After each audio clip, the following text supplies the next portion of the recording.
What a show we got planned for you today. It is a Thursday on the Early Line SportsGrid Network. And my goodness, did you wait up last night? Because if you did, you saw the biggest comeback in NBA Finals history. If you went bet at the half, I said, you know what? I can't even blame the people out there. Why is that? Because you didn't think they would be able to come back and you thought it was going to be a 2-2 series, and back to San Antonio you go before you see a 107-106 victory by those New York Knicks. We will get into that information and much more. Why? Because the World Cup starts today. Also, the NHL Stanley Cup Finals resume. They're even at 2-2 back in Raleigh, North Carolina. The action is going to be fast. It's going to be swift. Pun intended, and away we go. It's your boy DRS and it's Joe Ranieri. My goodness, what we saw last night, Joe. Never going to see again. Maybe. Yeah, I mean, Donnie, no kidding. It was a crazy night, to say the least. And, hey, listen, we have said both the NHL and the NBA have delivered for us this year. And we got at least a couple of more games in both series coming up, including the NHL here tonight. Now, let me tell you something about this. The plus 2.5 on the Spurs, never in doubt. The under in that game, never in doubt. Either a 2-0 night here, and that's how you get the job done. But fill up that cup of coffee, get extra caffeinated, Joe. Deliver that hot topic of the day. Yeah, I'll tell you what, Donnie, I think we all could use some caffeine this morning because of what we just witnessed inside of Madison Square Garden last night.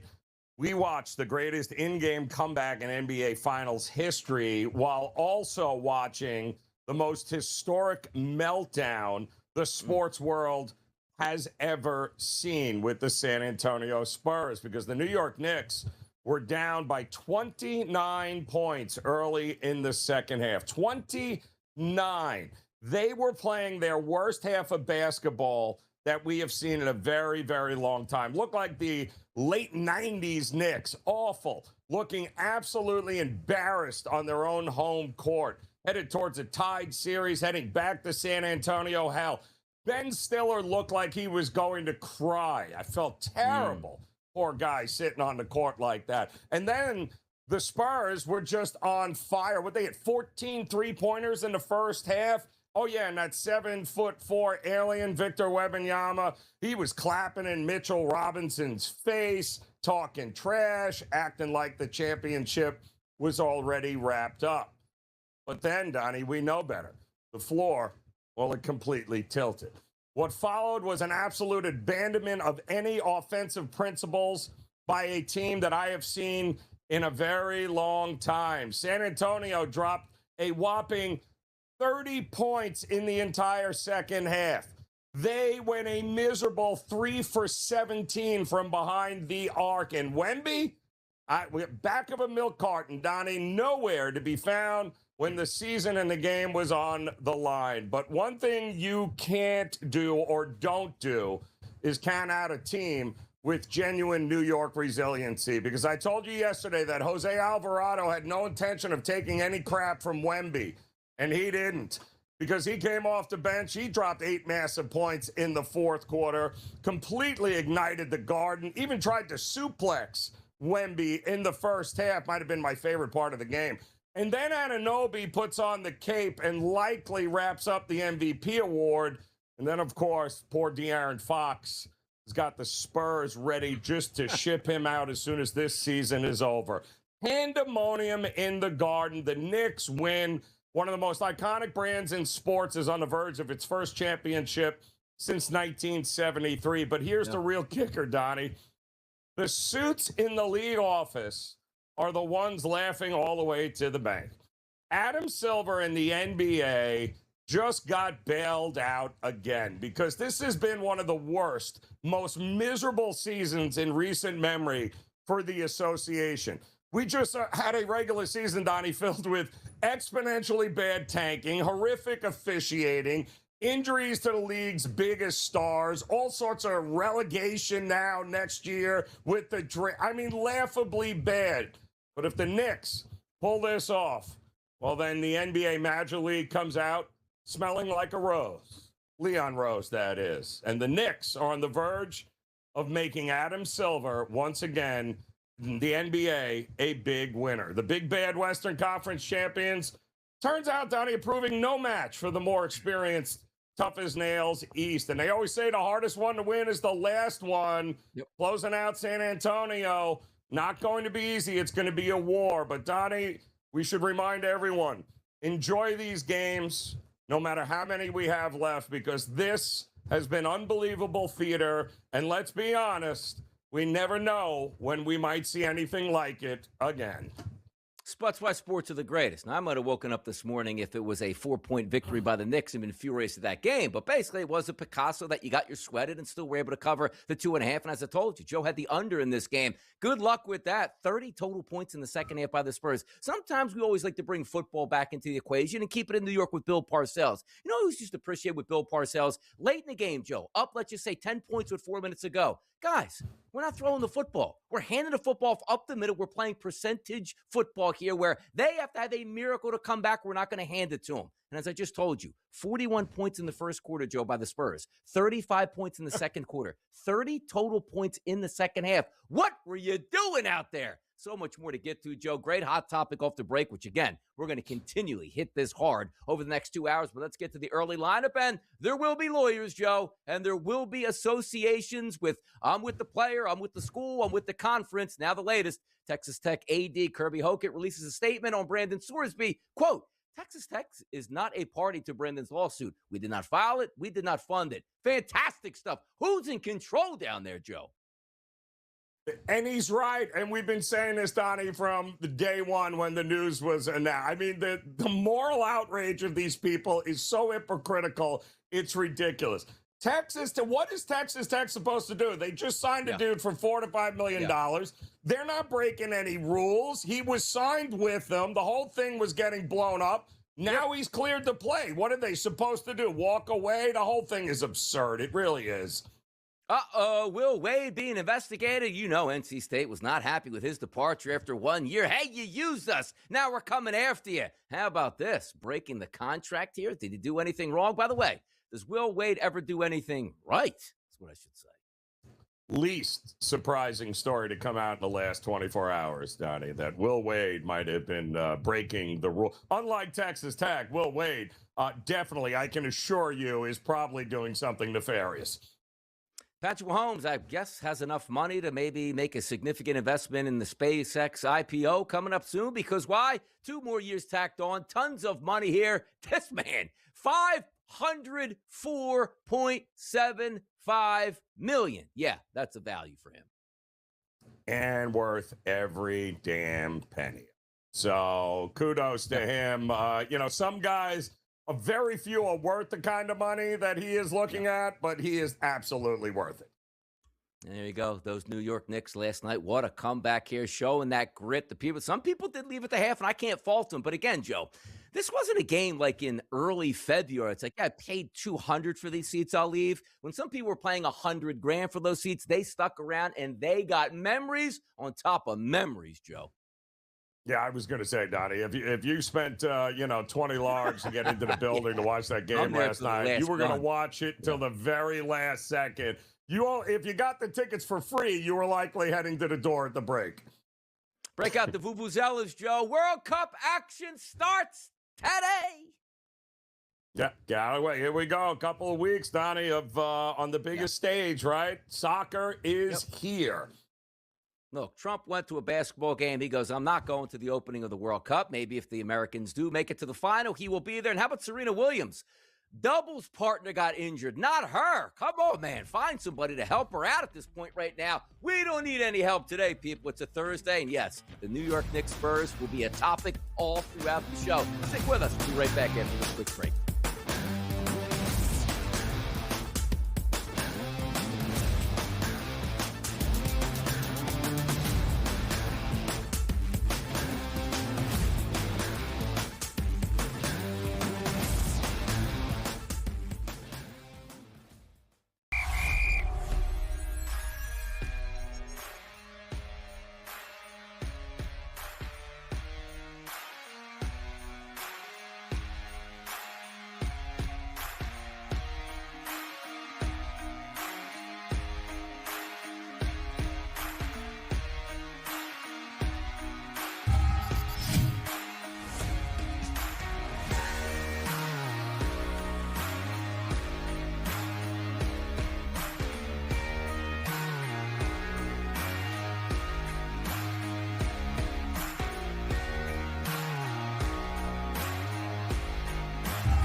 Spread lines that you need to know for tonight. Still big action out there, WNBA, Major League Baseball, and more importantly, out in Carolina, we got a Stanley Cup final game number 5, best of 3 to lift Lord Stanley's Cup. You take a look at Vegas, they got 2 wins. You take a look at Carolina, they got 2 wins. Now, as we said, the tide changes from Vegas to Carolina. And now we're seeing a heavy favorite for Carolina, which wasn't the case when we were playing these games in Vegas. Opening numbers here, around a minus 150 price. Joe, you see the graphic, minus 154 there. Some outlets as high as minus 160 as a favorite towards the home team, Carolina Hurricanes. Now, here we go, Joe, finally, right? The 5.5's at the opening number, and the Sharps pounding the under. No more, Joe. We are basically sitting 6 and 6.5 across the board as a total here. Nobody can stop anybody in goal. Heck, sometimes you don't even know who the goalie's going to be in Carolina. And Carter Hart is letting goals in left and right, Joe. What do we see tonight in Carolina between these two teams for a spread line? Well, I bet you we're going to see goals. And it took everyone long enough to figure out to not sweat out unders in this series. Anytime you've got a goalie change in the middle of an NBA Finals, you know chances are not exactly going well between the pipes. Not going well between the pipes for Vegas either, but what are they going to turn to, Aiden Hill? I doubt very much that's going to happen. So I would continue to expect firepower here, and I agree with the market move. No way am I sweating out an under here, and I don't think we get a 2-1 game the rest of this series. I think we're going to get first 1 to 4, at least 4 is going to win the game here tonight.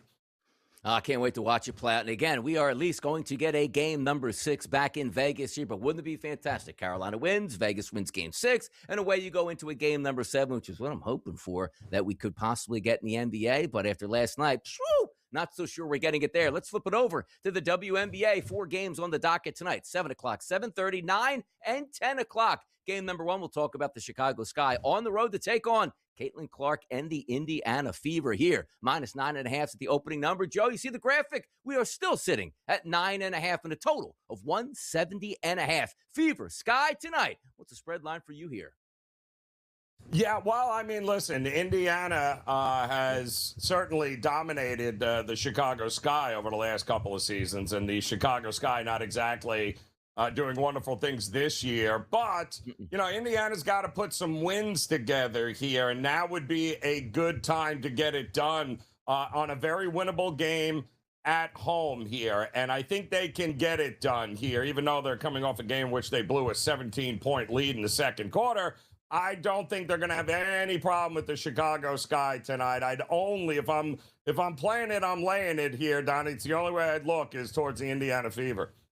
How about this? Flip it over to Major League Baseball. Just getting caught up on some scores from last night. Those White Sox still playing good baseball without their top hitter, Murakami, because they're getting some help from some of those minor league guys making major league debuts and continue to crush the baseball. But today, 7:40 start, Atlanta and Chicago will do it again. Martin Perez, the lefty on the mound for Atlanta, going up against Kay, another lefty for those White Sox. You look at the board right now, minus 118 price for Atlanta. Total in this game sits at 8.5. And if you take a look at the Braves, still in first place here in the NL East, back-to-back losses here to the White Sox. Do they get swept, Joe, by the Sox in the South Side? Huh?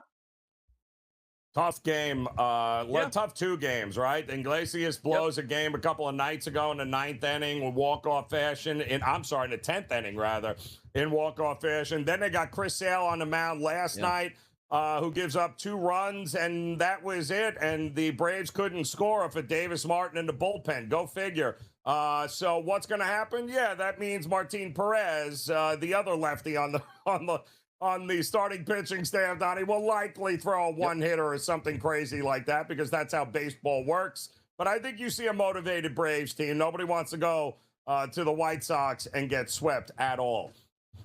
Joe, I got an early game in Major League Baseball picked out today for the people. Cash in possibly even before we get to the World Cup, which starts today, 3 p.m., Mexico and South Africa. Take a look at the odds here. A home team, which I believe is Mexico, minus 250, away plus 750. Even though it says Mexico at South Africa, I don't think that's the case. I want to say Mexico is the favorite here, Joe. Correct me if I'm wrong. And also, what's the spread line to open up the World Cup? Yeah, and most of the guys that I have talked to, Donnie, are big in this game here and do like Mexico, and that's the side that they are going with here. I'm also seeing a lot of interesting both teams to score. Also, is I'm being told is a big bet here for both these teams to be able to find the net, but. Hey, listen, it's a game to start off. It'll quench your thirst here to get a little soccer in the blood and getting it going. I certainly would look for a ton of offense, but I think both teams to score might not be a bad look in this one. Yeah, it'd be interesting to see how this plays out because, always looking at like the first game of the NFL season, boy, there's a lot of excitement. First game of the Major League Baseball season, if it's a standalone, there's a lot of excitement. The World Cup is beginning, and we talked about it even yesterday. Like the hype coming into it is basically, oh my goodness, ticket prices stink. Everything's ridiculous. It's good to see it finally on the pitch, which is what we have today. And also a doubleheader, Joe. 10 p.m. Eastern, South Korea and Czechia. Take a look at this. Plus 165 price here. South Korea, you can get the dog. Now you see in the graph to get plus 170 or the favorite in Czechia at this point. And by the way, not really favorites. Plus 170, plus 190, draw plus 200 at this point. What do you make of this, Joe? Yeah, this is also going to be area. Czechia higher than South Korea on a lot of different power ratings from guys that I have talked to. Certainly relative to what the market is providing here, but this could very well be one of those games, Donnie, where first goal wins here. I do like the Czech Republic, and I do like, call me crazy, a little exact score here of 2-0. That is also something I'd be looking at. Interesting stuff here. And again, like I wish we could have this type of action in Major League Baseball, Joe, because what if I would tell you Atlanta and Chicago, you get plus money on both sides. So you just take them both sides. It's an easy win. And then it's 0-0 at the end of, injury time. It's like, oh, I just lost both of my bets at this point at plus money. Don't be afraid, people. Dip your toes in the water. The World Cup is here. Doubleheader today, but we do have to wait till Friday night before we see Team USA take the pitch and see if they can handle their business. And I believe that's out in Los Angeles. It's Donnie Rightside. It's Joe Ranieri. It's Thursday right here on the grid. We got those hot topics flowing this morning, people. Hallelujah.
Well, who's giving me my honorary doctorate out there? Joe Ranieri, you going to give me an honorary doctorate? Find somewhere down in South Florida that I can speak at a commencement speech, because apparently I know more than the players and the doctors themselves. Roll it back to yesterday. Put this graphic up. Wonder what's going on here. Ronald Acuna Jr. has been placed on the 10-day IL with a strained hamstring. Joe wasn't at the game, didn't watch the injury, just heard from the notes. And they go, you know what? Precautionary, just removed him. Ronald Acuna Jr. goes, it doesn't even hurt, man. Just a little tight. I'm good, man. I told you when that game was over and the next morning, he will be placed on the IL because a hamstring injury, it doesn't hurt necessarily, but you will sit for multiple weeks. No, he's going to be fine. Reevaluated, no big deal. Ronald Acuna, 10-day IL. Let me give you a cheat sheet, Joe. You know, sometimes we like to look at sports like, hey, I wish I knew the final score. Donnie knows the final score. The minute you see, pulled up a little bit with a hammy, little bit of, look, just a little cramp, I'm good. As soon as somebody says the word hamstring, put them immediately on the IL. They are missing multiple weeks, Joe. Why don't we? It's 2026. Why don't we know this yet? Well, especially with him, Donnie. I mean, but the only saving grace here is that it has nothing to do with knees, because that's been his issue over the last couple of seasons. But he's not been a wealth of health here. When healthy, the guy is he's an unbelievable player. But the problem is there's usually always something that goes sideways. So I think they're bubble wrapping him here, Donnie, because you're right. Yesterday you had said it. All the reports were fine. It was precautionary. Somebody upstairs is like, bubble wrap him 10 days, and we'll come back to him after that. And Joe, in every sport, it's the same thing. It's almost like nobody understands the task at hand, and the athletes are always first, because usually it's like, I hurt my ankle, I can't walk, it really hurts, or I dislocated my shoulder. Boy, I can feel that. When the hamstring gets pulled a little bit, you pull it back, you know what? I can still walk. It's a little sore, but I'll be fine. You're never fine. That means you tore something back there. So once again, you hear somebody talk about a hamstring, he's out, faded, he won't be playing here, and away we go. By the way, do we have to do any more drug tests on Fernando Tatis, who a couple years ago got popped for roids? He hit his second home run, Joe. You know what? Where's that FedEx envelope where he's got to take the test? Because he walks it off a winner for the Pods. Yeah, barely. But it's nice to see them score 5 runs again, Donnie. At least they're capable of doing that there. But yeah, hopefully this switches and turns his season around, because both him and Machado, not good, Donnie. It has not been good. I'll tell you what's not good here. By the way, the Giants of San Francisco used to be the Giants in New York, and now yesterday we saw a monster comeback in the Garden, but before that, a monster comeback on the West. Joe, 9-1 in the 8th. That's supposed to be everybody goes home. I can't believe we got blown out, only to turn it into a victory with a walk-off grand slam. 9-1 in the 8th. Go out, walk your dog, come back. You lost that bet. How? Well, the Nats bullpen, that's how, Donnie. And they reverted back to what we thought they were, which is just terrible. And boy, oh boy, epic. And I mean epic, Donnie. I mean, to walk it off with a grand slam you don't see that every day. And we seem to be getting at least one of those games once a night here recently. Now, put this tweet up here next from Max Scherzer, because this is a good one, Joe. And you previewed this yesterday with just a couple simple words. If I would have told you today this was the only thing you saw from yesterday, congratulations, Mad Max, 3,500 strikeout club. You'd be like, oh, you know what? He was dealing versus the Phillies. So or was he, Joe? How about 3 1/3 innings pitched, 5 hits, 5 earned runs, 2 home runs against, a 10.23 ERA. Mad Max, congratulations on your 3,500 strikeouts. Your ERA might get to 35 this year as well. Donnie, that line didn't make any sense. None of it made any sense yesterday with Scherzer. Okay, congrats. Way to, get into the record books again. But before you knew it, they were down 6-0, Donnie, and heading into the 4th inning. So exactly. Yep. Sometimes baseball does gift wrap you one here or there on the schedule. You just got to find it, Donnie. Still hanging on there. How about Johan Rojas? Talk about being popped for steroids here. He was popped for PEDs earlier this year, and now he's popped his UCL, I guess, Joe. So he's going to be out. And by the way, that guy, he can't hit a beach ball. No, he really can't. But all right, well, now you have an opportunity, excuse to go back on steroids. So there you go. We'll see you in a little. We'll see you in what, next season? Maybe the year after. I doubt it. Yeah, and maybe seeing Garrett Crochet at that point too, as well. We might get to that topic next as well. Nothing's going right in Beantown, is it? We'll be back after.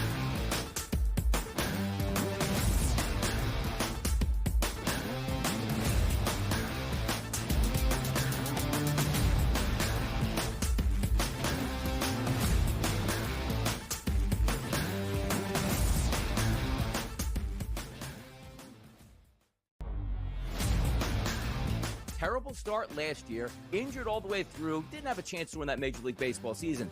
This year, first team to 20 wins, first team to 30 wins, first team to 40 wins. It's all in the Atlanta Braves. Good baseball club lurking around here. They still have some guys, some starting pitchers on the shelf there that could help them down the road, but the Braves are sitting pretty right now. The Early Line, only on SportsGrid. Christopher Sanchez is the right call right now.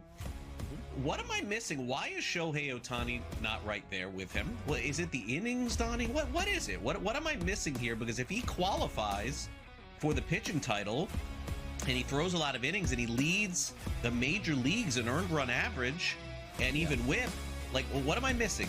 Pro Baseball Today, only on SportsGrid.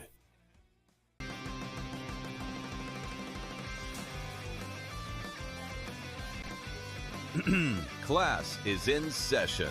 Today, let's talk about the teaser. A teaser is a multi-leg bet where you shift the point spread in your favor. You get better numbers, but every selection has to win. It doesn't matter what you bet if you don't have the insights. Tune into SportsGrid and get ahead of the class. Hey there, it's your buddy Craig Carton. If you're trying to find out how to get all the great content that me and Tyrone Johnson give you every single day, here's Tyrone to tell you how. You can subscribe on Apple Podcasts, YouTube, Spotify, and of course, Amazon Music as well. We're at all four. That's right. It's the Craig Carton Show podcast every weekday morning live at 11, replayed at noon on YouTube and on SportsGrid throughout the country. Check it out.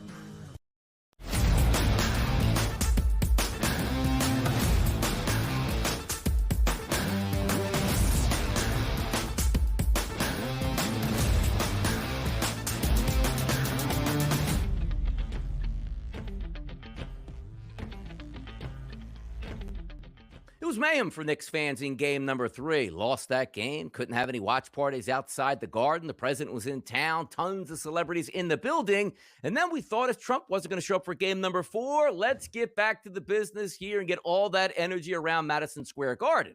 Now, Yahoo Sports tweet here. The NYPD is reinstating the Game 3 security perimeter around MSG beginning at 4 p.m. today, which obviously was yesterday. Everyone entering the arena will be screened and bags will be prohibited here. So they kept everything in place, Joe. And then in the afternoon, we saw Knicks owner James Dolan go on the radio with Craig Carton and basically say, like, this mayor's an idiot right now. He doesn't even know what he's doing. The NYPD know exactly what they're doing. They can handle this. Why can't you down in the office? And we had statement upon statement upon statement, Joe, in the afternoon yesterday. Knicks versus the city. It's hilarious, Donnie. I mean, it was lit. And you know what? From a PR perspective, it worked. You took the focus off all the grossness that was happening in the streets with the harassment of Spurs fans, and you made it all about the mayor and the owner of the Knicks, and that was the battle we kept hearing about yesterday. Great deflection, guys, by the way. I mean, tremendous deflection, and it worked, Donnie, but had the Knicks actually lost that game last night, we might be having a totally different conversation right now. Yeah, vibes were different in the building, and certainly they were getting hammered. And then, Joe, the Wu-Tang Clan came out at the half and reunited the arena out there. and the second half, they never look back here. Sincere. By the way, if you want to get blood, at least I get to see the Wu-Tang Clan at the halftime, and then we'll roll out by the late third quarter, down 30 points. So, but they're down 20 points in the fourth quarter and still came back 107-106. And again, some of you might be tuning into this program this morning, Joe, and they didn't know the outcome because the Spurs won easily, and they go back to San Antonio 2-2. Didn't happen. 1-point victory for the Knicks. 14 points in the third quarter. 16 in the fourth quarter. They even had a lead of 1 point under, 10 seconds to go and gave up a crazy rebound, which OG Anunoby had the fingertip from God. Bang! 107-106 win for the Knicks, and they ain't looking back, up 3-1 now, Joe.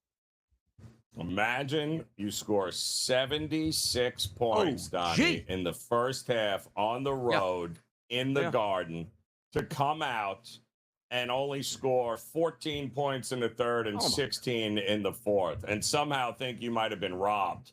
That is hilarious. That is, as good as it was a win for the Knicks, this is about as devastating a loss as you are going to get for an organization, and for a young organization like with these players on the San Antonio Spurs. I don't know how you come back from that. I really don't. Like, it was a terrible third quarter for the Spurs. But again, it's like, we didn't really give up a ton here. We're still up 15 entering into the fourth quarter. Oh, yeah, let's extend it to 20. It's impossible. That's why you see, like, the biggest comeback in the history of the NBA Finals. That's not supposed to happen. Like, almost, Joe, you figure every single thing has to go right for one side, the Knicks. Every single thing has to go wrong for the Spurs. And it did last night. Let's hear from Wembanyama on that post-game press conference on maybe what did go wrong. Can you just explain how that thing fell apart in the fourth quarter? I think it began before that.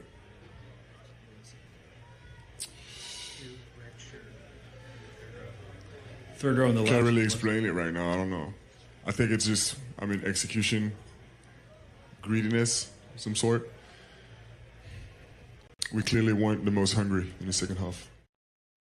Like we talk about, Joe, like the back and forth of the game. There's ebbs and flows in the NBA. We do know this. Hey, 10-point lead, nothing can erase it. We get that. But in this type of environment, with that type of lead, with so much on the line, and also, Joe, the execution was flawless in the first half for the Spurs. And looked like, Joe, they had no idea what happened in the second half. What did you get from your point of view happened in the second half? I thought he nailed it there with the back half of his answer with greed, because that's what it was.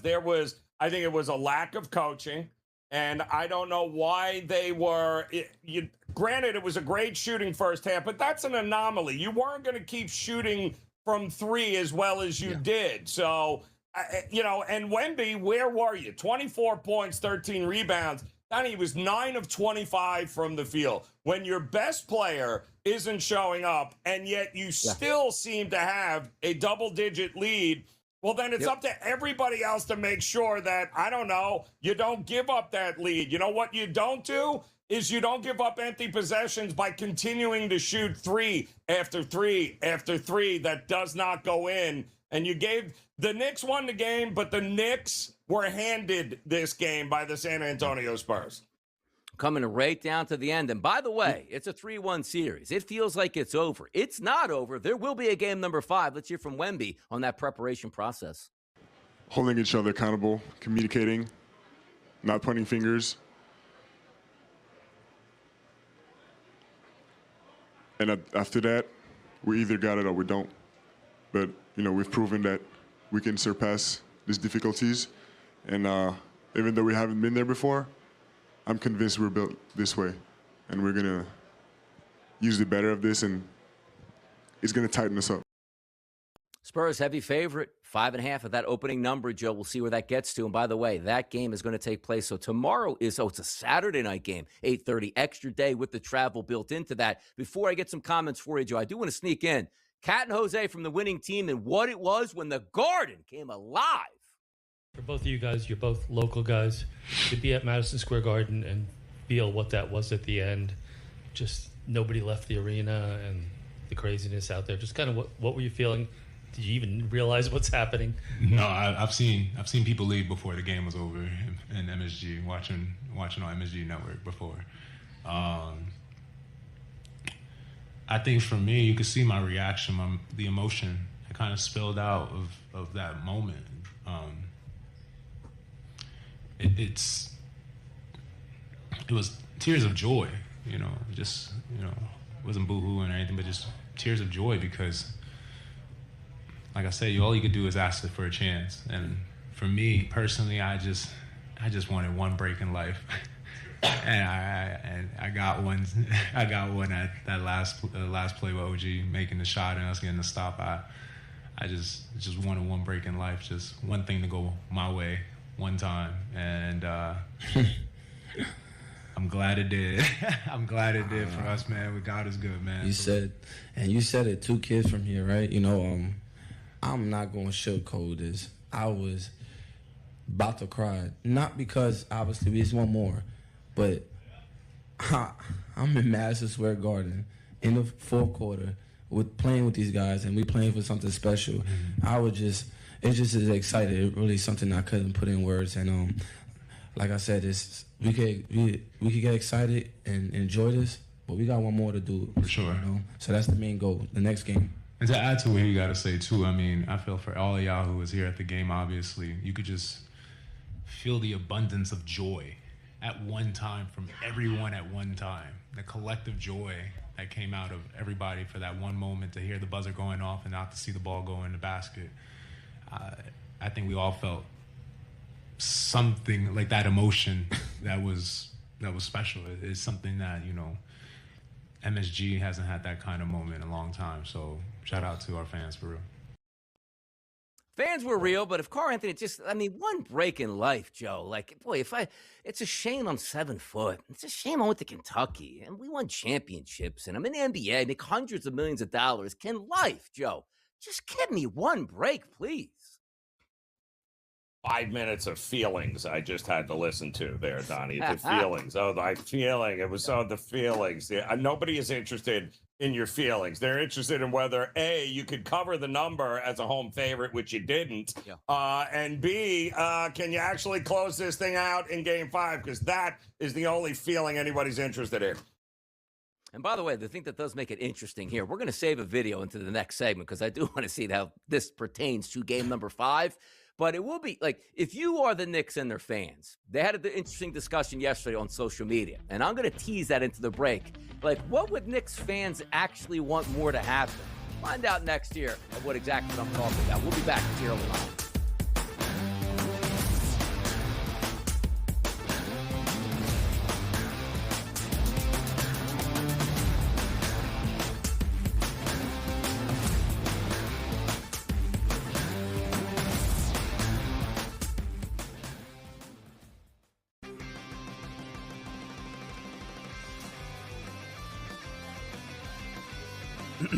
Class is in session. Today, let's talk about the teaser.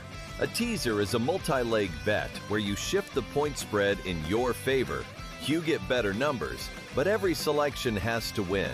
It doesn't matter what you bet if you don't have the insights. Tune into SportsGrid and get ahead of the class.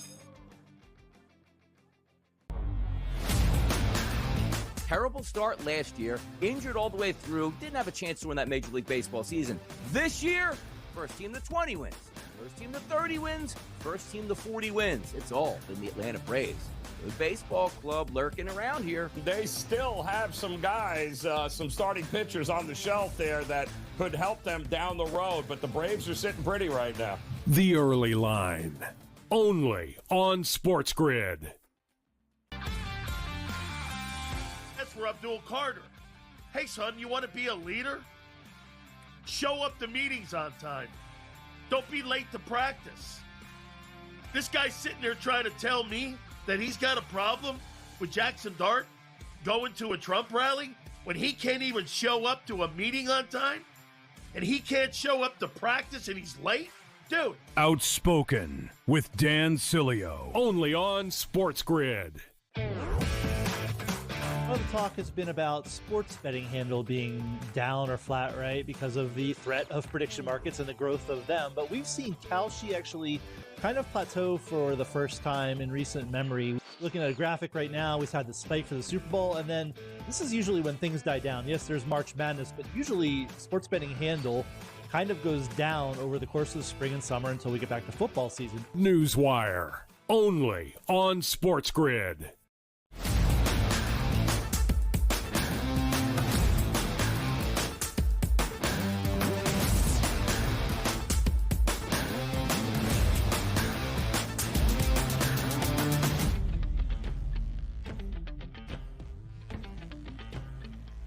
All right, before we get to the insanity of the question that some Knicks fans are asking themselves here, New York City, Gotham City, as we like to call it, can get crazy at times. Now, nobody advocates for beating up opposing fan bases here and questioning if they're New York fans or not New York fans and they don't deserve to be there. Let's take that aside. But when they say the city never sleeps, Joe, it doesn't. Let's take a look at this Victor Wembanyama video, who somebody's got a pretty good arm, Joe.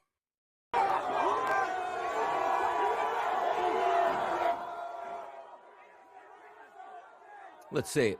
Let's see it. Just going in the hotel, getting it from the fans. Where's the alien at? Where's he at? You can't miss him. Is he already in right now. Did he come off the bus? Yeah, yeah. Here comes the mothership now. Here we go. Here he is. Oh, there he is. Bang! Now, what was that, though? What hit him? Coffee cup? Marshmallow? It was an egg? That was great. It couldn't have been an egg. Was it really an egg? Did we see like the actual splattering of the egg? Ooh, got some fresh words made it through there too as well, Joe. I mean, tough scene out there yelling at those Spurs coming in. An egg to the back of the head on the alien. Now, Joe, as we know this, you're up 3-1, and we always take a look at, what momentum can change the series. Could that change the series, Joe? An egg to the head where now Wemby's furious? Donnie, I mean, this is the level of stupidity here is beyond me. You guys do realize, right, Knicks fans, that you have to go on the road to San Antonio for at least one more game. What do you think is going to happen with Spurs fans now when it comes to the New York Knicks bus and everything else? Like, what are you doing here? It makes absolutely not thinking this one through, Donnie. I don't think the old fans of the New York Knicks here just not thinking it through. Now, winning a championship, Joe, is special. Now, if you won 3 out of the past 4, it's like, okay, it's still special, but we've been there, done that before. The New York Knicks won the championship in 70, Joe. Then they won in 73, and they haven't sniffed that championship since 1973. They're on the verge of doing something that the Knicks haven't done once again in a long time. But New Yorkers are asking this question because I got to tell you, it's usually a lot cooler when you win that championship at home in front of your fans and get all that excitement. But the Knicks can go on the road, Joe, in game number 5 and pick up their first world championship since 1973. So this question going around on Twitter and social media, would you prefer, if you're a fan, and let's just say you're a season ticket holder, do you hope your Knicks lose game 5 so you can witness game number 6 and win the championship? Or, hey, wrap it up as soon as you can. This doesn't happen every 50 years to us. I would want it wrapped up, Donnie. That's that's just experience. I would not want to give don't forget, I mean, the Knicks, I think, learned a very valuable lesson over the last couple of seasons last year, especially when they had opportunities to close out, like the Pacers, and they couldn't get it done and gave them life, Donnie. And guess what? Yeah, they have not done that at all this postseason. So, 20-point comebacks in the second half. You can say, they'll never do that again. Well, they did it against Atlanta, Donnie, and look at what they just did again last night. So this is a team where if I'm San Antonio, it's what you've got to do here, because you cannot take your foot off the gas here against this Knicks team. They will make you pay for it.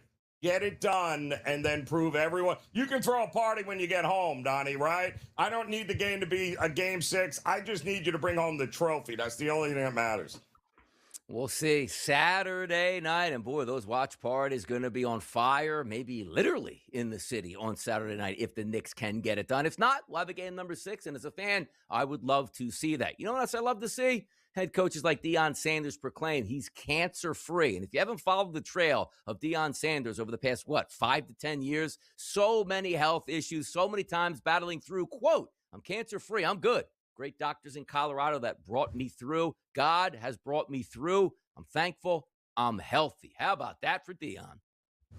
One of the all-time greats here, Don, and it's a good story. I mean, this is a guy that has gone through it. Health has not been great over the last couple of years, but he's been on that sideline, Donnie. I mean, this is a guy that they're like, go up to the booth. He couldn't stand it. He's like, nope, I'm going on the sideline. So it's good to see that he's mending. That's for sure.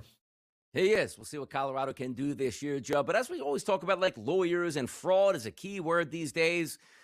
There are guys in the NFL that played for decades earlier who don't even, understand where they're at right now or their name or what's going on. CT is a big deal. And what the NFL and the Players Association came to an agreement was this was wrong. The diagnosis were wrong. Let's take care of some of these guys as they age. But then you enter into the law firms and people going like, ooh, that's a lot of money.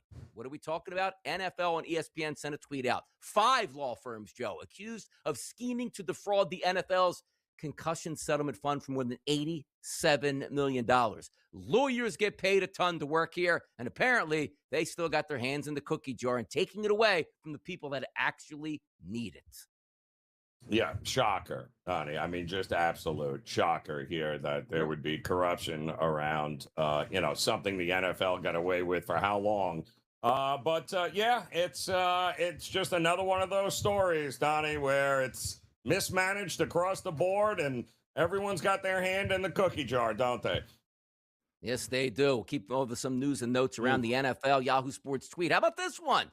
Giants general manager Joe Schoen expects Malik Neighbors to be ready for week number 1. Now, this is a guy that had a devastating knee injury. Surgery didn't go well, needed another surgery. They said he's really stiff at this point, but Joe Schoen, who's one of the better, how about one of the worst general managers in the game, goes, I think he'll be fine. We'll see. He's trending in the right direction. Really? Because everything that we've heard over the last couple of months tells us there's no way he's going to be ready for week 1. So what was the miraculous turnaround? And why are we rushing him back, Donnie? I think is the bigger question. Like, whenever he gets back, no? How about this? Is Alec Pierce going to get back? Well, 4 years, $114 million. Can't wait to get him around. And, he's going to be sidelined well in the training camp due to left ankle surgery in the offseason. Did you not know that was coming, Colts, huh? Yeah, I mean, but why wait when you can put it off until almost the season starts? That makes a lot of sense. Enjoy your summer, take off of work, get paid big money. That's the way you do business.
Yeah, more news and notes around the NFL here as we go. And I wanted to bring up this story because Cleveland certainly is in focus right now. And the reason I say that is new regime, new coach in town, and you figure with Myles Garrett being traded, well, we're probably going to tank out and let a good look at some of these young quarterbacks to see if they can be our future. If not, we'll go out and make it happen with a draft pick. Deshaun Watson has been in town, has made hundreds of millions of dollars that have been guaranteed. And the last regime was like, you know what? Just keep him to the side. Just keep him out of the way. Go on vacation. Don't show up to the facility. Collect your paychecks. We want nothing to do with you now. But now it looks apparent that this guy might actually be in the running to start game number 1. Let's hear from Deshaun Watson. Are you in a better place now than when you first arrived to Cleveland before the injuries? Of course. There was a lot going on. So, yeah, I'm in a way better space, and I've matured, and I'm in a great position. And again, like I'm in a great state, happy. So I'm enjoying life. How are you a different person than you were the last time we saw you here playing football? I think the biggest thing is, I just I'm an introvert now, so I don't really get into all the outside stuff and noise like I used to. I used to be a social person back in the day, and kind of, more open. But now I just kind of watching my surroundings and, my moves, and just kind of focus on the things that I need to focus on. And that's the ones that, I really got love for, and people that support me. Being an introvert now, which means he was an extrovert and liked to go out in public and get lawsuits slapped on him left and right. Smart move, Deshaun. Don't go out. Don't get lawsuits. Would have been great, Don, if he was just like, I'm sorry, guys, I'm running late. I got a massage appointment. I ran late. I'd love to hang out and chat with you guys, but I can't. And yeah, I'm an introvert now on the $200 million I just stole from the Cleveland Browns here. So thanks, Jimmy Haslam. If you're a Browns fan, he couldn't be my quarterback. You're going nowhere this year. I just want this guy out of town and don't want to see him again, because if I see one more vacation picture of this guy in fur coats and diamond rings and cashing tickets when he's doing nothing on the field, get out of town. But how about Lamar Jackson? What division is he in? Hey, Myles Garrett's in my division. Oh, not any longer. Let's hear from Lamar. But then we got the other guy from the First, yeah, like he good too, So man, shouts out to him, shouts out to Miles, congratulations on that. But yes, that's awesome. You see, hey, look, when you're a quarterback, you do not want nasty defensive ends in your division to play twice a year. It's a good feeling when they get shipped out of town, Joe. Yeah, very good, especially that particular defensive end that lived in the backfield and terrorized the Ravens. The Browns in general terrorized the Ravens. So, yes, I think he's happy that he is no longer in the same division. How about this, Joe? 39-year-old kicker, I could see it. 39-year-old punter, sure. 39-year-old long snapper, absolutely. Sometimes 39-year-old quarterback, yep. 39-year-old defensive tackle? Calais Campbell, let's hear it. Everybody's just like, why you keep doing this? And I think the only answer I can really say is that I love the game. I love it. I'm still fairly good at it, and they still want me to play. So it's like, why not?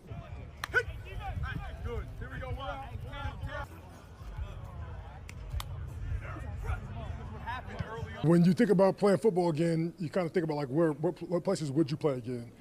So when I got, pretty much, since I left, every year in the offseason, it's been some kind of conversation with Eric DeCosta. And, it's been kind of one of those things where it's like, could it happen, and so he tried to trade for me a couple times. And so, I knew it was a possibility if I was to play again, it could be here. And, this year we finally made it work. And I think this is kind of divine. Like, I feel like it's the right time. So I'm happy to be here. This year I feel like, as strongly as ever, that this is probably going to be my last year. I know I said that last year and the year before, but, I genuinely mean it at the time. But I always tell myself to play well enough to be able to get a job again if I want to. So if I go out there and perform to the level I want to play, then I'm probably going to have to turn somebody down next year. And that's the ideal scenario. If I can have a chance to play well enough where they want me again next year, and I got to tell them no. And then at that time, we'll decide if there's, if I want to play again or not. But as of right now, I'm playing this year as if it's my last year. I'm going to enjoy it as long as I can. Or at least, I think this year will be a great year for me to enjoy it. And this is a great environment. This, top flight organization. Teammates I have a lot of admiration for. Great coaching staff. So, I'm feeling really good about this year. Entering in his 19th season, Joe, in the NFL. It's hot, it's nasty, it's a lot of work, and apparently he still loves it. Yeah, but he's also not doing it for free, so I think he neglected to mention that. I know he loves the game and all, but yeah, he's not actually working for free, though, is he? Joe Maneri, Donnie Rightside, working for free on a Thursday, baby, just for you out here. Hour number 2 coming up next.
Hour number 2 on a Thursday. Oh, my goodness. What do we have tonight? Well, you got some NHL action you can watch in the Stanley Cup. That series tied 2-2 between Carolina and Vegas. Do you know what else you have? The World Cup starting this afternoon. There's actually a doubleheader, 3 o'clock and 10 p.m. Eastern today, kicking off hundreds of matches throughout tons of cities and a lot of tickets still out there to be deciphered, and how much money you're going to actually spend on those tickets, and will that market crash down? But the hot topics continue to flow because we are going to continually talk about what happened in Madison Square Garden last night. The crowd came alive. The Knicks came back. The Spurs tucked their tails and eventually ended up with an egg to the back of the head of Wembanyama on the way back to San Antonio. So many topics to get to, Joe. In hour number 2, it's time for it to get underway.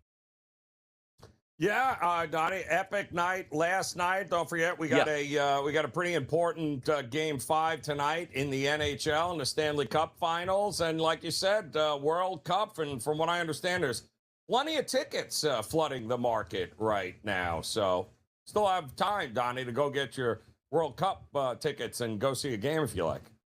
Does anybody in New York have any money left over after those ticket prices of games 3 and 4? And if there is a game 6 at Madison Square Garden, do we have to bring back the Wu-Tang Clan, who should be getting a lot of credit for that comeback, hyping up the crowd at the half, keeping them around just to see that epic Knicks comeback here? But, Joe, when we talk about the good times in New York City, they're rolling right now. They're about to win an NBA championship. One of the cities that New York doesn't like is Boston, and they can't get out of their own way. Joe, did you see this news? Garrett Crochet, one of the better young pitchers in Major League Baseball, he's got a lat strain, and he goes, it's a lot worse than what we thought, and I have no idea when I'm going to start to throw again. That's not a good sign. Is he talking about the Red Sox or the lat? Because I was confused. So, is he saying that this is a lot worse than I thought? Like actually coming here to Boston, his team's a hot mess, or is he in no rush to come back anytime soon? Sounds like a little bit of both. By the way, we're in a rush to get back Brandon Sorsby as we open up more topics here on the early lineup. And we didn't hear from him here, Joe. Let's hear from the Texas Tech head coach on Sorsby. Brendan Sorsby is recovering from an addiction. He's recovering. Like, I've sat down with this young man multiple times, and the things that he is going through and what he's been through is serious. As a society, we've been okay with other things that happens and allowing players to play, and this has been the one thing that has united people that we're against, you know, and it's crazy because it's not murder, it's not beating somebody, or there's a lot of things that we're working through. Now, there's a lot of ways you can go in this story at this point right now. And I just wish, hey, look, he broke a rule you couldn't break. Hopefully he gets a second chance. He's getting some help. But now it's like Texas Tech is like on the defensive, like, yeah, this quarterback could help us win a lot of games. And he broke the cardinal rule. But, Joe, at least he didn't kill anybody. Yeah, I mean, there's always that, Donnie. And I love the fact that, you know, they're getting all of this money from their big booster, Cody Campbell, right? That's how they were able to afford Sorsby to begin with. And when he was asked about all of these teams basically lining up to try and not play Texas Tech, he basically said, I got a dozen lawyers on retainer, Donnie. Good luck with that. You go ahead and try to back out. Let me know. Let me see how that works out for you. A lot of posturing. And absolutely, there will be no action against Texas Tech. Yeah, and again, there will be action against Texas Tech. That technically will be no action because his eligibility will be up. And then the court case, like, well, what are we actually ruling on now? Nothing. Sorry to waste your time. And we'll move on to the next one here. Will Wade getting himself caught up. Now, if you don't remember Will Wade, this guy was on a wiretap with the FBI. Like, yo, man, hook this guy up. Pay him as much as you can to get him to come to LSU. Oh, no. You can't pay people, but now you can pay people in college. And Will Wade was like, NC State, let me come over there and rebuild your program.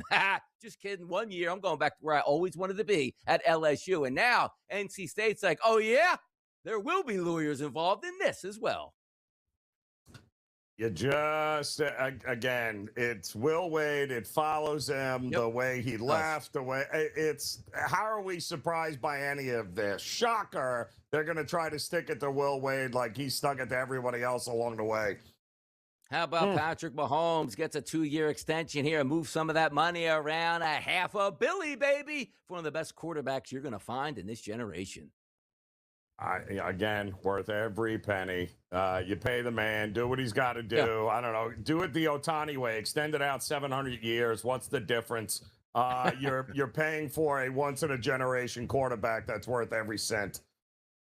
Go New York, go New York, go. Go home. They were down 29 points. Why are we sticking around? Beat traffic here. This is boring. My favorite team's getting wasted, and I spent a lot of money on this game. 81-52 turns into 107-106 New York Knicks. The biggest comeback, Joe, in the history of the NBA Finals was completed last night on an OG Anunoby miracle tip. The hand of God comes in to save the Knicks. Yeah, and he quietly, Donnie, is now the front runner for the MVP. Like we mentioned this week, too, where forget Brunson, who again was MIA yesterday. Where was Wembanyama in the second half? Nowhere to be found. But you know who has been consistent? OG. And that is your likely MVP here moving forward. Let's hear from the coaches, Joe, post-game now. I challenged a lot of our guys today, you know, and OG was one of the guys that I challenged. I told OG, as big, as strong, as athletic as he is, he's got to be a monster on the offensive glass tonight. I don't know if there was there's a play bigger than any other play in the history of Knicks basketball. That was a huge offensive rebound. huge offensive rebound. He took on the challenge, and he went and won the game for us, doing exactly what I call him out for, doing shoot around today. Mitch, Tom Orsborn and San Antonio Express News. The 30 points in the second half, what went wrong offensively in your mind? I mean, obviously a few things to score 30 points in a half. We got away from what got us the 76 points in the first half, just in terms of putting pressure on the rim, rolling after screens, running, continuing to find the paint, whether it's for ourselves or for a teammate. We got on our heels and, miss some shots, and then, you don't get as many free throws. By the way, you hear the crowd in the background, Joe. Where was they had a post-game press conference. I want to see an NCAA, maybe championship game, not like national championship game, maybe a conference championship game where the coach was complaining that he could hear the fans outside. Fans seemed like they were ready to raid that press conference. They were. And listen, I mean, they just witnessed the greatest comeback in NBA history, and we also witnessed the greatest meltdown in NBA history. And I would love Mitch Johnson to explain to me the concept of just chucking up threes and going 3 of 17 in the second half and thinking that was a good game plan when you had a 25-point lead at one point. Come on. Plus 2.5, the slimmest of margins here, Joe. World Cup gets underway today. We waited years for it to happen. It's finally here. Gotta love it, Donnie. It's going to be 2.5, 3 weeks here. We get to root for Team USA. We don't have to wait up until 2 o'clock in the morning to watch these games, Donnie. So yes, all for it. Let's see what we got. One of the biggest betting events outside of March Madness that you will see. Yes. How about President Trump not going to attend USA's opening World Cup match? Maybe, Joe. He's got his own opening matches on his back lawn at the White House for UFC Freedom 250 and Serena Williams. I actually read this before, like doubles participation in doubt due to injury. Like, man, she already came back as an injured? No, she's the healthy one. Her partner's injured. Joe, help her out. Pick up a pickle board or whatever they call it. Pickleball, baby. Next.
What happened last night? You know what did happen? Your boy DRS stayed up all the way through because it was apparent at one point, boy, this is the easiest +2.5 I ever took in my life with the Spurs. And I was like, wait a second. Couple foul shots. I'm out a little bit of dollars here. It didn't happen, but the Knicks end up winning that game. It's Donnie right side. It's Joe Ranieri. And my protege, Kevin Walsh, who I schooled all the way through from his days in Iona, appears with us today. Happy, happy day, Kevin Walsh. Yeah, what a day to be here. Certainly not your protege. You did very quickly though take the mantle for a guy who never misses work at this place. What a game! Did you actually stay up for the whole game? Yeah, That can't be true. Whole game. And by the way, for the people that don't know, like I've been fasting for 3 years. And I gave up caffeine, but I started to reintroduce caffeine back into my life here over the past week. So, Kevin, I cracked open an energy drink at 7 o'clock. I'm like, whoa, look at the time. Wow. Wife's asleep, kids asleep, house is quiet. I'm sitting here enjoying an NBA game. Been a long time, man. So, yeah, I did wake up and stay up for that. How are the Wu-Tang Clan? That has to be the real reason that you stayed up for what ended up one of the most memorable basketball games we've ever had. And you want to talk about getting what you ask for. Or, you know, good old Joel Ranieri. And what I think's been a pretty universally praised NBA playoffs. Like, you know, not a lot of games landing in between 1 and 3, which is like, and we now have the first ever NBA Finals where I think we have 2 games decided by a point. So, I mean, just delivering on all levels, I would say. No? Yeah. Oh, we said it today. I mean, you know, the ironic part of all of this is that Adam Silver is going to come out looking like a genius here in one of the worst NBA seasons that we've seen in a long, long time. But question is, do they close it out here in Game 5, or do we get a Game 6 and come back to the Garden? I don't know. What do you think is going to happen here? You know, it is interesting because the Spurs, of course, should be booked as favorites at home. But I think, and we'll see how the number moves, I think it's noteworthy it's 5.5, right? You're not getting the Spurs are at home, do or die, 6.5, 7, like we've seen within some of these games right now. My earliest thought is the Knicks win an ugly one, but I right or wrong, I feel pretty confident in each of the 4 games we've entered into so far. I'm not sure what Game 5. I'm really not. Like I think there are questions about how the Spurs get up off the mat. I think there are real questions about whether the Knicks. I think the Knicks are very fortunate that they're getting an extra day's rest here, because understandably, it was like they won the championship last night. I don't even blame them for that.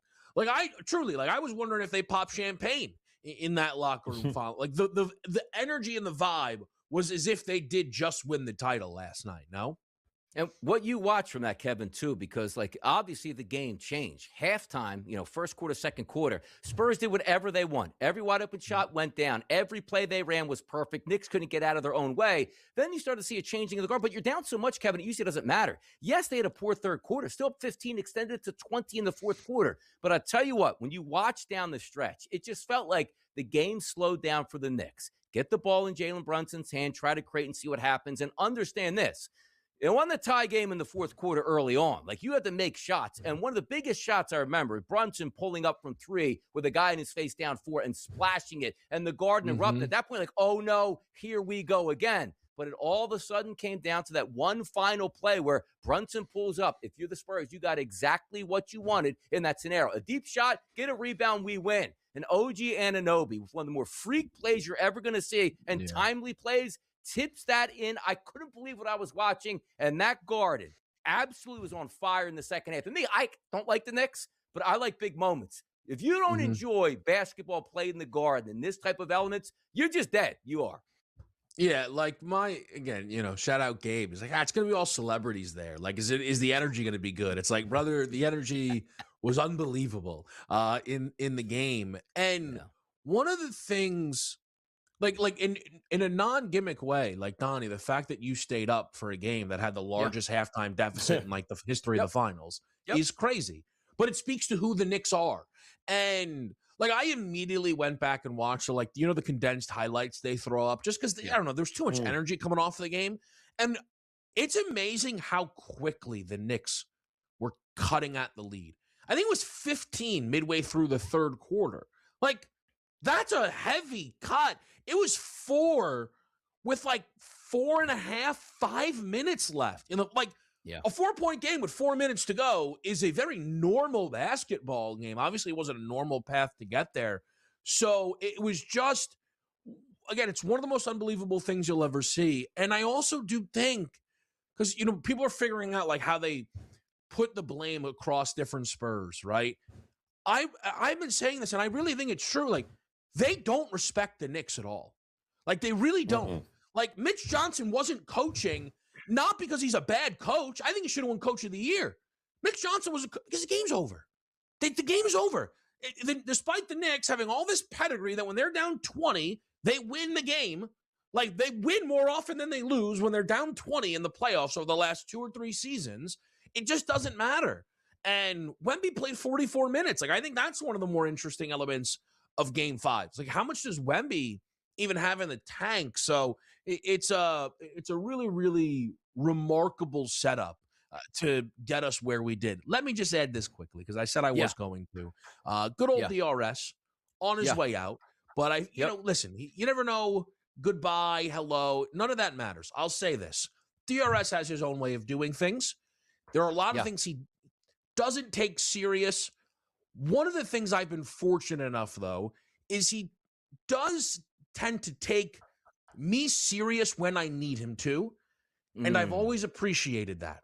There are a lot of real life things, like me buying a home or him being one of the first people to message me when my dog passed away, that matter a lot more than all of these shows. But it wouldn't be possible without all of these shows. DRS, I love you, brother. I'm wishing you the absolute best with everything coming forward. Means a lot to you. And also, my time at this network, not going to be cut short. As we said, we'll enjoy it as it goes out. Always love my boy Kevin Walsh joining me. One last time? Nah, I don't buy that.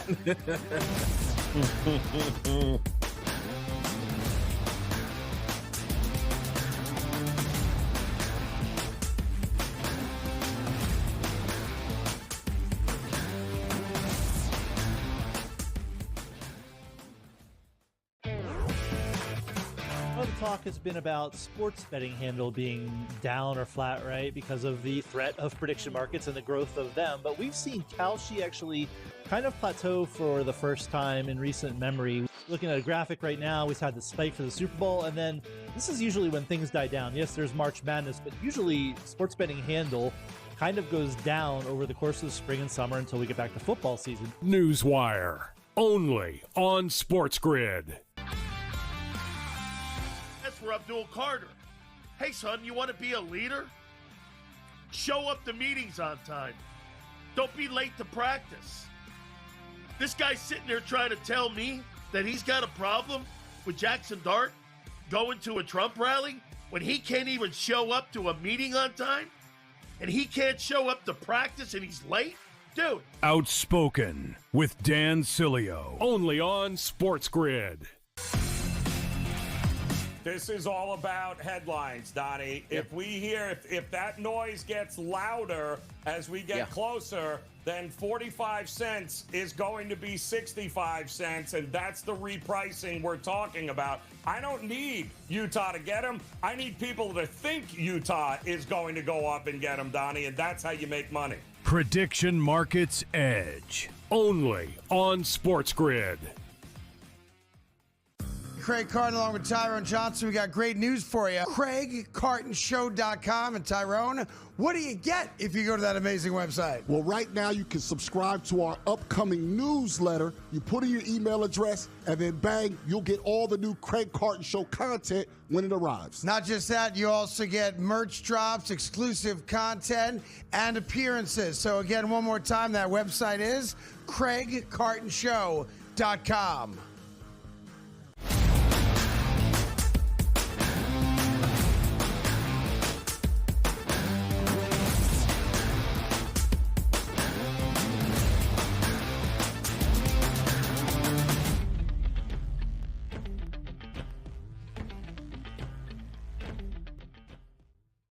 Best bets, you want them, you got them. They're going to be coming up in a few moments here, but still some hot topics left on the table. Joe, how about this? From Nuclear Golf, new Golf Channel analyst Brendel Chambly said on a U.S. Open media call that he's, quote, hearing through the grapevine that Bryson DeChambeau is looking to return to the PGA Tour.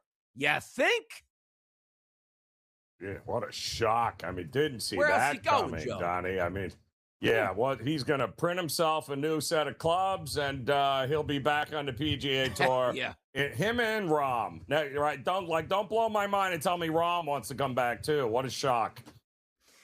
Now, Joe, we have another topic that I'd like to talk about. Nelly Korda, absolutely fantastic golfer. Nelly Korda won the U.S. Women's Open, but NBC Sports announces that more than 2 million people tuned in for Nelly Korda's win at the U.S. Open, resulting in a viewership increase 78% compared to last year. Now, what changed again, Joe, in 1 year while these ratings are higher that you can make up whatever rating you want and nobody can track it now, Joe? Did something happen that we missed once again where all of a sudden we just watch sports way more than we used to?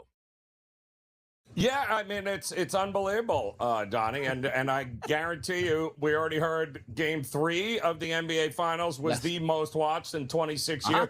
I'm sure Game 4 will have topped that by 10 million, and let's face it, the World Cup will be the most watched World Cup that we've ever seen in the history of television. How about Joe Pompliano? World Cup ticket sales have been a disaster, Joe. FIFA's held back tickets to create artificial scarcity, launched its own resale site, then knocked 15% fees for both the buyers and the sellers, and now there are still 180,000 tickets left available for purchase. It was supposed to be the world's game, which means rich or poor, you can go to the game and enjoy the best soccer on the world's biggest stage. No longer the case, Joe. Yeah, Donnie, we talked about this leading into it, and we're like, yeah, they have overestimated what's going on here and the appetite for these tickets. They've made it impossible for the average soccer fan to even be able to want to go and afford to go, or travel for that matter. So you get what you get here, Donnie. It's all on FIFA as far as I'm concerned. It is. Now let's reach out to the public, see what they're digging on about what happened last night. Here's our Fade the Public poll.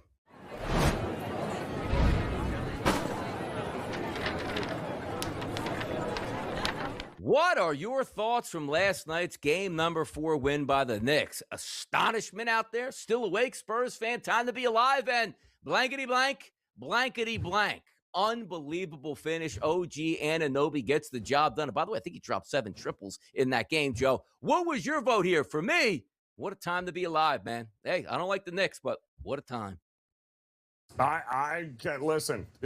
We've been talking about it here since from the playoffs that you enjoy what we're getting here, because we just had to spend an entire regular season watching load management, tanking, injuries, terrible 150 points scored in a game. Like, we enjoy what you're getting right now here in these finals, because who knows when we might get this again. Exactly. Enjoy it while you can, and also enjoy winning back-to-back games last night. Once again, your boy DRS, what I have, Spurs plus 2.5. Joe had the under. Bang, bang. Now today, Joe, let's get the buy. Our best bets here.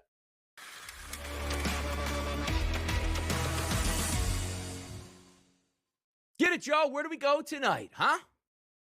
Well, I mean, this team is atrocious right now, but I mean, they're not going to lose they've lost 22 of their last 29, and that is the Chicago Cubs here, who now find themselves at barely 500, but they're not going to get swept by the Rockies, are they? I mean, 3-2 last night in walk-off fashion they lost.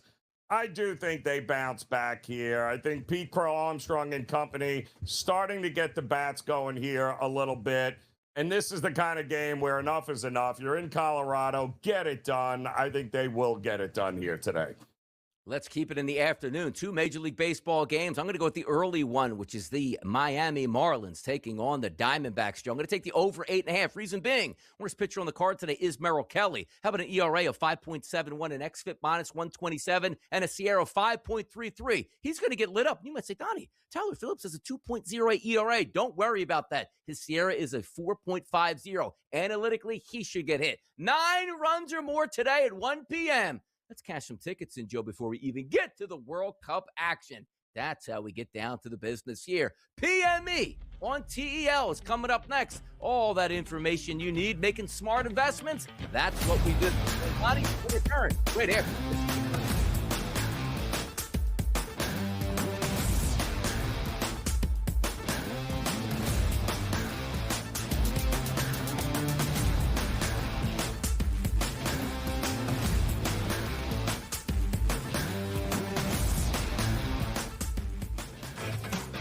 Talk has been about sports betting handle being down or flat, right, because of the threat of prediction markets and the growth of them. But we've seen Kalshi actually kind of plateau for the first time in recent memory. Looking at a graphic right now, we've had the spike for the Super Bowl, and then this is usually when things die down. Yes, there's March Madness, but usually sports betting handle kind of goes down over the course of the spring and summer until we get back to football season. Newswire, only on SportsGrid. For Abdul Carter. Hey, son, you want to be a leader? Show up to meetings on time. Don't be late to practice. This guy's sitting there trying to tell me that he's got a problem with Jackson Dart going to a Trump rally when he can't even show up to a meeting on time? And he can't show up to practice and he's late? Dude. Outspoken with Dan Cilio, only on SportsGrid. This is all about headlines, Donnie. Yep. If we hear, if that noise gets louder as we get closer, then 45 cents is going to be 65 cents, and that's the repricing we're talking about. I don't need Utah to get them. I need people to think Utah is going to go up and get them, Donnie, and that's how you make money. Prediction Markets Edge, only on SportsGrid.